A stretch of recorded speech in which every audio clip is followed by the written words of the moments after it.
questions 11 through 20 on the 2016 Grade 7 Gauss Math Contest. The diagram shown contains octagons and squares only. The ratio of the number of octagons to the number of squares is? Well, you just add up the octagons, and I believe there's 20 of them. And then you add up the squares. The squares are these little guys, by the way, in case you're wondering. And there are 12 of those. So the ratio of the octagons to the squares is 20 over 12. And in lowest terms, 10 over 6, 5 over 3. So that would make it E for number 11. In the sum shown, P and Q each represent a digit. The value of P plus Q is. All right. Let's take a look at that column. That means that 3Q is equal to 6, so that means Q is 2. Let's take a look at the next column. Q plus P plus Q is 7, so 2 plus P plus Q is 7, so P is equal to 7 minus 4, 3. Okay, so that means this has got to be matching. P plus Q has got to equal 8. And that means 3 plus 3 plus 2, and that does indeed equal 8. Okay, we got it. So Q and P are 2 and 3 respectively. So P plus Q, well, that's not a big deal. That's just 3 plus 2, which is 5. So number 12, the answer is B. A larger cube has a volume of 64. A smaller cube has edges that are half the length of the edges of the larger cube. What is the volume of the smaller cube? Well, we have a large cube, so I call it cube large, and then we have a cube small, and then the edge of the small cube, let's just say, is x. So the edge of the large cube is 2x, because they're saying the smaller cube has edges that are half the length of the edges of the larger cube. So now we turn our attention to the volume. The volume, of course, is the edge cubed. So that would be 2x cubed. And that volume is 64. So 2x cubed would be 8x to the power 3. Solving, we get 64 divided by 8, which is 8. And therefore, x would be 2. So that means this x is 2. If we want to figure out the volume of the smaller cube, that volume of the smaller cube would be x to the power 3, which is 2 to the power 3, which is 8. And therefore, number 13, the answer is C.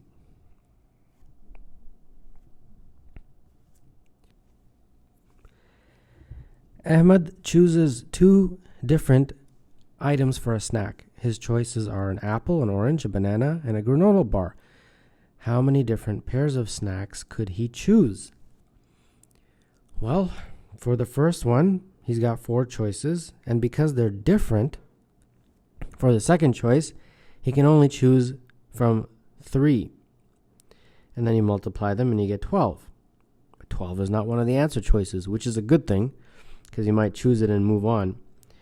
The answer is 12 divided by 2, which is 6. Now you say, why do I have to divide by 2? Well, think about it. If my first choice is an apple, my second choice is a banana, this is one possible pair. But B, banana first and apple second, is the same thing. So this 12 double counts.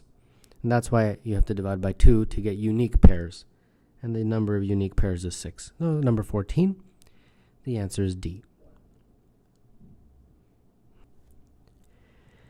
Sophia did push-ups every day for 7 days. Each day after the first day, she did 5 more push-ups than the day before. In total, she did 175 push-ups. How many push-ups did Sophia do on the last day? We have day 1, 2, 3, 4, 5, 6, 7. And then we have X as the number of push-ups on the first day. Then X plus 5. And then each day, we are going up by 5, right? So X plus 10, 15, 20, 25, 30, and so on. Now this whole total is 175, according to the question right there. So that's the algebra we have to do. Okay, no problem. So this looks like 7x plus Oh boy, 105, I believe. And that's got to be equal to 175. So solving this, we get 7x is equal to 70, x is equal to 10. They want how many push-ups did Sophia do on the last day? On the last day, she did x plus 30. And x plus 30, since x is 10, would be 10 plus 30. And that is 40. So she did 40 push-ups on the last day. Number 15, therefore, is E. Each of square, triangle, and diamond represent a non-zero number. If square is equal to 3 diamonds and square is equal to 3 triangles and square is equal to 2 diamonds, what is square plus diamond plus triangle? Okay, so we got to fiddle around with this and see which one of the answer choices matches. Okay, I've got a square, I've got a diamond, and I've got a triangle. Well, the square is equal to 3 triangles. So triangle, triangle, triangle. And then I've got this diamond, and I've got another triangle. Well, that looks like 4 triangles and a diamond. And that is choice B. That's really all there is to this. So number 16 is B. Triangle T is reflected once. Which of the following triangles cannot be the reflection of triangle T? Well, because it's a reflection, I'm going to draw a reflection line for each of these. So for B, it looks like the line would be right down the middle, right? So B looks like it definitely will be a reflection. A, the reflection line perhaps was the y-axis. It looks like it's equidistant from the y-axis. For C, that one is the one that I don't think is a reflection because the shape is not proper. If it was a reflection, I'm going to draw it here. The shape would be like this. Or no, the shape would be something like that. It wouldn't look like C. So I'm pretty confident that it's C, but let's just look at the other ones. D, the reflection would happen there. That would be the plane of reflection. And then for E, it's probably the x-axis. That's the mirror, so to speak, that it's reflecting in. So by looking at all the answer choices, it's pretty clear that the one that cannot be a reflection is C for number 17. The mean of a set of 6 numbers is 10. When the number 25 is removed from the set, the mean of the remaining numbers is. So we have 6 numbers, A plus B plus C plus D plus E plus F. And when you divide by those 6 numbers, the average is 10. So A plus B plus C plus D plus E plus F is 60. They are saying that one of those numbers is 25. Okay, so let's F be the 25. If that's the case, then that means these remaining numbers, A plus B plus C plus D plus E, are equal to 60 minus 25, which is 35. And then if you want the average, you divide by the number of numbers, which in this case is 5. And therefore 35 divided by 5 is 7. And that would be the average of the remaining numbers. So 18, the answer is B.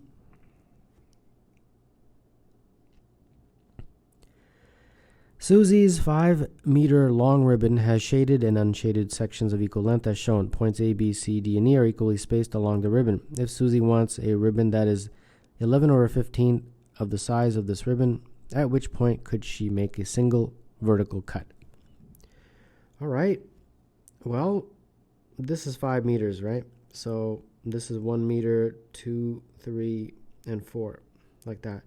And then now these points, they're saying, are equally spaced. So A is going to be at approximately 3. B will be, it looks like 1, 2, 3 cuts. So you're dividing 1 meter into 3. So that means B would be 3 1/3. C would be 3 2/3. And then D, of course, is at 4. And then E would be at 4 1/3. Okay. Susie wants to cut the shape 11/15. Okay, so 11/15 of the size of this ribbon. Well, the size is 5. So 11 over 15 times 5 is 11 over 3. So 11 over 3 will be the size of that ribbon. And 11 over 3 is 3 2/3. So the cut has to be made at C. It would have to be cut like this, right there. And if you do that, the distance from here to here will be 3 2/3, which is exactly where C is. So number 19, the answer is C.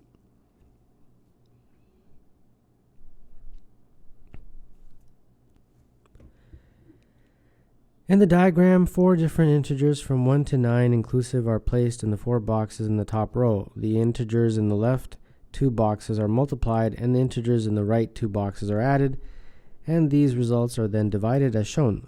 The final result is placed in the bottom box. Which of the following integers cannot appear in the bottom box? All right, so we've got our answer choices are 16, 24, 7, 20, and 9. Well, let's see if we can do this. If we can't, then that's the answer.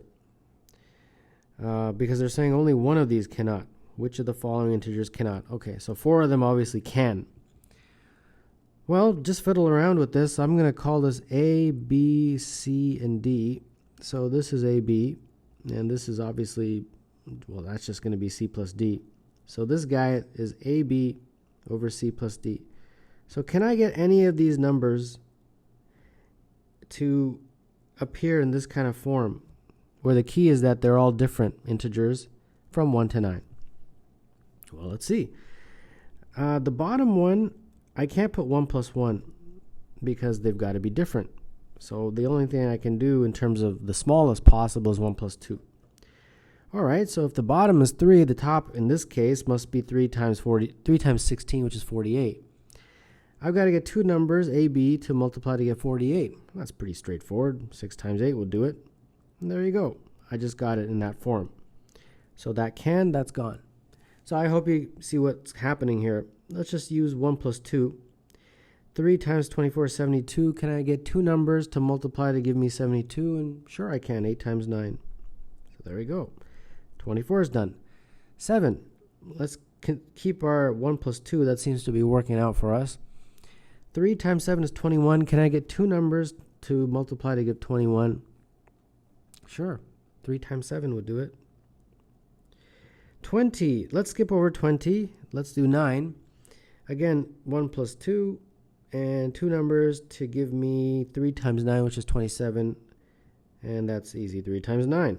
Okay, so now we pretty much eliminated all of them except D. But let's talk about D. Let's just use 1 plus 2. 3 times 20 is 60. So I've got to put 2 numbers that multiply to give 60. But there's no way you can do that. You can if they're double digits. For example, 60 is obviously 6 times 10. Or 60 is 5 times 12. Like that. Or 2 times 30. But you can't use 2 single digits to give a product of 60. Right?